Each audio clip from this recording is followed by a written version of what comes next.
आज मैं बात करने वाला हूँ बेसिकली यहाँ की कुछ फैसिलिटीज़ के बारे में, जो कि मोस्ट ऑफ द स्टूडेंट्स की जिनकी काउंसलिंग हो रही है उनको डाउट थी कि भैया मुझे बताइए कि यहाँ पे मतलब क्या क्या फैसिलिटीज़ हैं, या फिर कितने कंस्ट्रक्शन हो गया है, और जिम वगैरह अवेलेबल है या नहीं, एकेडमिक्स कैसा है। तो बेसिकली आज मैं इन सब चीज़ों को ही डिस्कस करने वाला हूँ, तो वीडियो को लास्ट तक देखिएगा। तो चलिए शुरू करते हैं। मैं कुछ लिस्ट तैयार किया हूँ, उस लिस्ट में लगभग सारे पॉइंट्स मुझे जो क्वेरीज आए थे कि भैया ये कैसा है, ये कैसा है, मैं सब कुछ लगभग कवर कर चुका हूँ। और इसके अलावा अगर कुछ रह जाता है तो आप लोग कमेंट सेक्शन में मुझे बताइएगा, मैं उसे भी कवर करने का पूरा कोशिश करूँगा। तो सबसे पहले हम आते हैं तो हॉस्टल की फैसिलिटीज़ में। तो हॉस्टल फैसिलिटीज़ में क्या है कि सिंगल रूम मिलेगा आपको।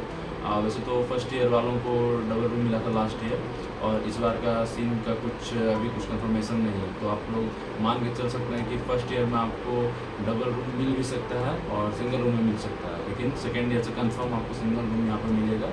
तो मतलब कि इसमें कोई दो राय नहीं, आपको सिंगल रूम मिलेगा। फर्स्ट ईयर में भले ना मिले, सेकेंड ईयर में कंफर्म मिलेगा। फिर मैं बात करता हूँ वाईफाई की। तो पूरे हॉस्टल में, पूरे कैंपस में वाईफाई लगा होगा। आपका एकेडमिक ब्लॉक हो गया, मतलब जहाँ भी जाए पूरा कैंपस में आपको वाईफाई मिलेगा, और हॉस्टल के बाहर भी आपको वाईफाई मिलेगा। तो वाईफाई में कोई इशू नहीं है, नेट कनेक्टिविटी में कोई इशू नहीं होगा आपको। फिर हम लोग आते हैं एकेडमिक्स के बारे में। तो एकेडमिक्स जो है, यहाँ पे क्या क्या फैसिलिटीज़ हैं अभी यहाँ पे। तो हमारा एकेडमिक ब्लॉक है, लाइब्रेरी है, ओपीडी अवेलेबल है, आईपीडी फंक्शनल है, ओटी अवेलेबल है, और पेशेंट इन्फो भी है। मतलब कि यहाँ पे जो भी मेन जो हम लोग को ज़रूरत होता है, स्टूडेंट को मेन जो ज़रूरत होता है वो एकेडमिक्स बहुत अच्छे हैं यहाँ पे। ओपीडी मतलब आउट पेशेंट डिपार्टमेंट वो भी बहुत अच्छा है यहाँ पे, और पेशेंट का इन्फो भी बहुत अच्छा है। मतलब आप मान के चलिए कि पेशेंट इन्फो करीब 600 से 700 पर डे आ जाता है। आईपीडी में भी आपके कम से कम नहीं तो अभी एट प्रेजेंट का मैं सीन बता रहा हूँ, अभी तो बहुत सारी चीज़ें आना बाकी है। तो मतलब एट प्रेजेंट यहाँ पे ऐसा कंडीशन है कि अभी भी आईपीडी में करीब 100 से 200 300 के आसपास पेशेंट एडमिट रहते हैं, और ओटी वगैरह भी चल रहा है। तो पेशेंट इन्फो में कोई इशू नहीं है, क्योंकि इस पूरे बेल्ट में एक अकेला मेडिकल कॉलेज है, एक अच्छा हॉस्पिटल है। तो पेशेंट इन्फो में कोई कमी नहीं होगा। और साथ साथ इसमें बेनिफिट क्या है कि यहाँ पे जितने भी पेशेंट आते हैं, क्योंकि ये झारखंड है और यहाँ का लोकल लैंग्वेज हिंदी होता है, तो जितने भी मतलब स्टूडेंट हैं जो हिंदी के साथ कंफर्टेबल है, तो उनको कोई इशू यहाँ पे नहीं होगा, तो वो भी चूज़ कर सकते हैं। उसके बाद मैं आता हूँ नियर बाय स्टेशन पे। तो वैसे तो यहाँ पे जो सबसे नज़दीकी स्टेशन है वो यहाँ से 2 किलोमीटर है, जिसका शंकरपुर स्टेशन है। बट वहाँ पे मोस्ट ऑफ द ट्रेन अभी नहीं रुकती है, बाद में वो रुकेंगी, बट एट प्रेजेंट वहाँ पे स्टॉपेज उनका नहीं है। तो यहाँ से जो नियर बाय स्टेशन पड़ेगा, जहाँ सारे ट्रेन रुकेंगे पटना से लेके हावड़ा वाले रूट में या दिल्ली वाले रूट से, तो वो स्टेशन है जसीडी, जो कि यहाँ से 12 किलोमीटर है। और यहाँ पे आपको ऑटो वगैरह मिल जाता है जसीडी के लिए, तो कोई इशू नहीं है। जसीडी में भी ऑटो मिल जाता है इसके लिए, तो कनेक्टिविटी या ट्रांसपोर्टेशन में कोई इशू नहीं है। उसके बाद मैं बात करता हूँ कि मॉल्स। तो बेसिकली देवघर हमारा जो मेन सिटी है वो यहाँ से 14 किलोमीटर दूर है, तो वहाँ पे मॉल्स वगैरह अवेलेबल हैं। देखिए देवघर एक टाउन है, सिटी की तरह तो मॉल्स वगैरह नहीं है, बहुत सारे मॉल्स नहीं हैं, 2-3 हैं, 4-5 हैं, और रेस्टोरेंट वगैरह भी मतलब हैं। बट आपको जो सिटी वाला लाइफ से कोलकाता वगैरह हो तो उतना ज़्यादा नहीं मिलेगा। बट हम लोग को जितना चाहिए उतना सफिशिएंट है, मेरे हिसाब से वो सफिशिएंट है। बहुत ज़्यादा नहीं है बट बहुत कम भी नहीं है। आपको मतलब एक आपके लिए वीकेंड्स के लिए ठीक ठाक प्लेस वो है देवघर। फिर आते हैं जिम पे। तो देखिए बच्चों, अभी मतलब क्या है यहाँ का करेक्ट कंडीशन क्या है कि जिम के लिए हमारे हॉस्टल के ही सबसे 15th फ्लोर है। हमारा हॉस्टल जो है वो 20th फ्लोर का है। तो जो 15th फ्लोर है उस पर जिम की सुविधाएं प्रोवाइडेड हैं, मतलब आपको जिम वहाँ पे मिलेंगी। लेकिन एट प्रेजेंट वहाँ पे इक्विपमेंट्स नहीं आए हैं, वो एरिया पूरी तरह से खाली पड़ा हुआ है, वहाँ पे इंस्टॉल होना है जिम। और अभी मतलब कुछ दिन पहले इन्फॉर्मेशन आ रहा था कि जिम के सारे इक्विपमेंट्स आ चुके हैं, बस उनको इंस्टॉल करना है। तो वैसे तो मैं बहुत ज़्यादा क्लियर नहीं हूँ, बट आप मान के चलें कि अगर आ चुका है तो मतलब with in 6 month I think कि वो लग जाएगा, इंस्टॉल हो जाएगा, जिम अवेलेबल होगा हमारे लिए। फिर हम लोग आते हैं, हाँ कुछ बच्चों का क्वेरी रहता है कि सर कैडेवर पे क्या रेशियो स्टूडेंट्स का। तो यहाँ पे देखिए आप यहाँ पे क्या सीन रहता है कि हर 25 स्टूडेंट पे एक कैडेवर अवेलेबल रहता है। तो कैडेवर के साथ आपको कोई इशू नहीं रहेगा, जितना टाइम चाहिए आपको स्टडी करने के लिए वो सारा प्रॉपर टाइम मिलेगा आपको। मतलब आपको एकेडमिक्स की तरफ से कोई इशू नहीं होगा, ये तो गारंटी है। ये मतलब इस एम्स का नहीं, ये सारे एम्स का है, एकेडमिक्स से रिलेटेड कोई इशू वहाँ पे नहीं होता। फिर हम लोग आते हैं रैगिंग। तो बेसिक इंट्रोडक्शन होता है, रैगिंग जैसा यहाँ पे कुछ नहीं होता, किसी भी एम्स में नहीं होता। वो बेसिक इंट्रोडक्शन आपका रहेगा कि सीनियर के साथ आपका इंटरेक्शन होगा, ताकि जान पहचान बढ़े, या फिर कभी कोई हेल्प चाहिए तो आप मतलब दे सकें। मतलब एक इन्वायरमेंट फ्रेंडली इन्वायरमेंट क्रिएट करने के लिए बेसिक इंट्रोडक्शन होता है, रैगिंग जैसा कुछ नहीं होता। फिर आते हैं फैकल्टीज़ यहाँ पे बहुत अच्छे हैं, बहुत ज़्यादा वो मतलब इंटरेक्ट करते हैं, बहुत अच्छे से समझाते हैं चीज़ों को। अगर किसी बच्चे को पर्सनल डाउट होता है तो उनको पर्सनल साइड से समझाते हैं, डिपार्टमेंट में बुला के समझाते हैं। तो मतलब बोलने ना में एकेडमिक से रिलेटेड कोई इशू नहीं होगा।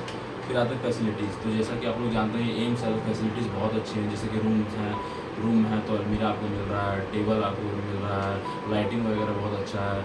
मतलब आपको फैसिलिटीज़ के नाम पे एम्स से बेटर कोई कॉलेज नहीं होगा, ये आपको भी पता है।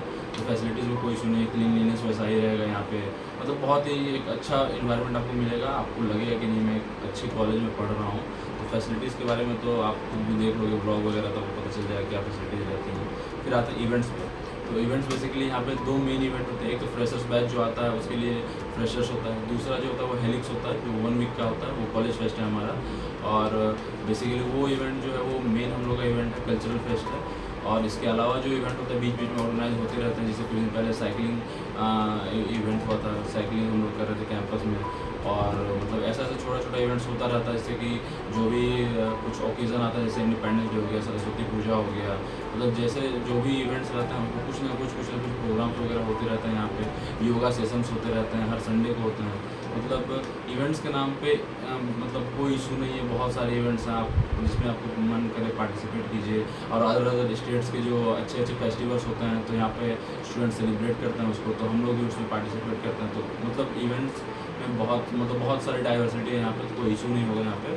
उसके बाद मैं आता हूँ ग्राउंड पे, तो देखिए क्रिकेट ग्राउंड यहाँ पे बन चुका है, वॉलीबॉल ग्राउंड है यहाँ पे, फिर बैडमिंटन का मतलब कोर्ट बन चुका है, और अंदर में क्या बोलता है टेबल टेनिस का भी कोर्ट है, और ऊपर में एक ऊपर में कोई स्पोर्ट्स का मैं उसका नाम भूल रहा हूँ, तो मतलब एक्चुअली मैं खेलता उतना नहीं उतना ज़्यादा, तो उतना आइडिया नहीं है।